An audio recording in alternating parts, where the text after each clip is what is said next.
պայմանավորվելու համար երկու կողմ են անհրաժեշտ, հա, առնվազն երկու կողմ։ Մենք այս պայմանավորության մեջ չկա միջնորդ, Ալիևի եւ Փաշինյանի մեջ միջնորդ չկա, կա ընդհանրապես վկա,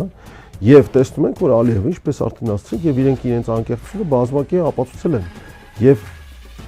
ելի եմ կրկնում, ես վստահ եմ, համոզված եմ, որ անկեղծ են իրենց սպառնալիքներում։ Եթե չտակ միջանցքը, մենք ուժով կվերցնենք։ Եվ իրենց այսպես երկրորդական խոսող գլուխների միջոցով տարածում են տարատեսակ նարատիվներ, որ իրենց իրավունք են վերապահում 30 կիլոմետր խորանալ Հայաստանի տարածք, ստեղծել ապառազմականացված գոտի։ Այստեղ երկարության միջանցքի երկարության մասին խոսք է գնում, բայց լայնության մասին դեռ չեն պայմանավորվել։ Եվ նույնիսկ չկասկածեք, որ Ադրբեջանը պահանջելու է այսպես կոչված տրիպի, ընդ որում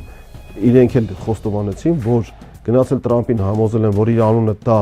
այդ ճանապարհին, որպեսզի, ասենք, հայ հասարակությունը Փաշինյանին հերթական քվեն տա։